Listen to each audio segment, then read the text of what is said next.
Anda kan bukan kader Gerindra, Anda kader Golkar, wakil ketua umum Golkar bahkan. Tapi bahkan Anda rela dipecat dengan hormat dari Golkar demi mendukung Pak Prabowo. Kenapa bisa sampai segitu loyalnya? Kenapa yakin sama Pak Prabowo? Dulu saya kan terlibat dalam Pilkada DKI. Waktu itu yang mengusung Pak Anies kan Pak Prabowo juga.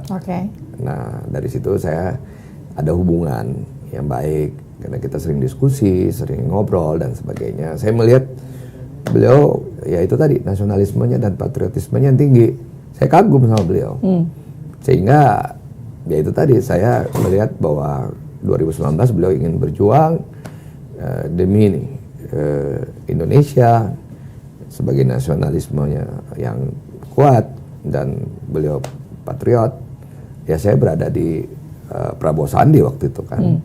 Dan saya mundur dari partai waktu itu sebagai pengurus. Bang Erwin, satu kali Pak Prabowo jadi cawapres, ini yang ketiga kali untuk jadi capres. Apa keyakinan yang bikin abang yakin kali ini Pak Prabowo pasti menang?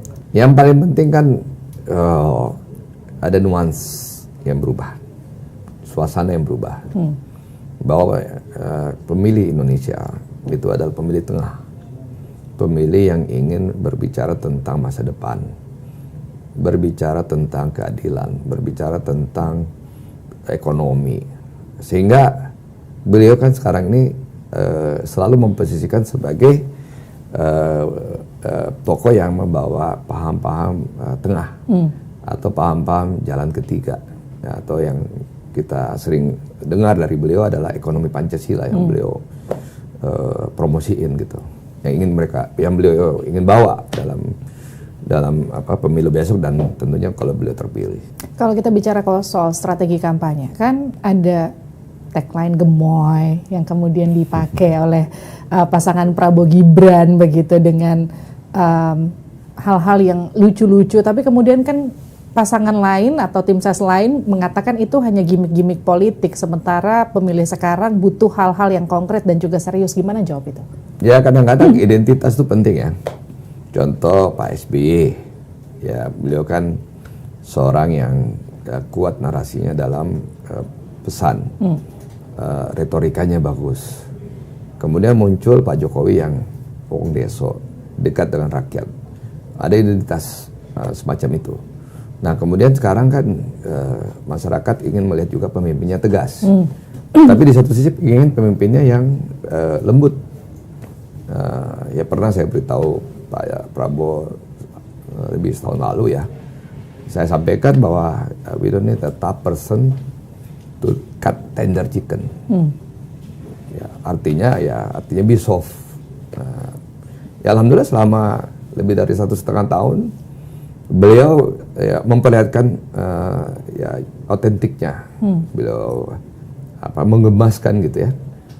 Dan itu asli, bukan dibuat-buat. Kita sering ngelihat di beberapa media sosial Pak Prabowo joget-joget begitu ya bersama beberapa penyanyi gitu. Misalnya taruhlah Teh Meli yang pernah saya lihat sendiri di media sosialnya. Itu natural ya, memang begitu karakternya? Ya begitu, cuman kan sekarang era digital kan, era visualisasi.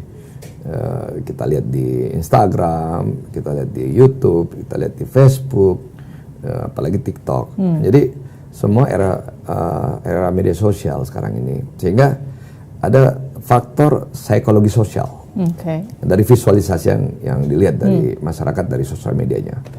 Jadi itu natural. Kalau nggak natural kan nggak sering. Dan itu tanpa ditanya beliau udah kayak gitu. Dan itu apa adanya. Cuman selama ini mungkin tidak pernah terekspos karena mungkin dulu eranya belum sosial media yang seperti sekarang ini. Terus mungkin tim digitalnya mungkin tidak mengangkatnya seperti sekarang ini. Tetapi karena era di TikTok yang didorong oleh milenial, ya kemudian muncul kan. Ya, gemoy itu juga dari netizen kan, bukan dari tim. Yang kedua juga beliau memang humanis, ya beliau dekat dengan kalau beliau dulu beliau adalah komandan ya dekat dengan prajuritnya. Cuman kadang-kadang ini kembali lagi pada visualisasi kan, how konten kreator bisa membuat visualisasinya seperti itu. Nah, dengan semua apa yang muncul di media sosial, itu ada hubungannya nggak dengan ceruk pemilih yang memang di atas 50% sekarang anak-anak milenial? Ya, karena anak-anak milenial kan ingin mencari pemimpinnya pertama bisa menjawab kegelisahan mereka tentang biasanya lapangan pekerjaan, terus biasa tentang corruption. Terus kemudian tentang save the planet. Nah, tentang ya mereka punya cost of living, ya, seperti begitu. Nah, pertanyaannya biasa kita tanya, who do you think can solve your problem? Siapa yang bisa solve your problem? Nah, pertanyaan sederhana, kamu milih pemimpin yang cerdas atau yang tegas?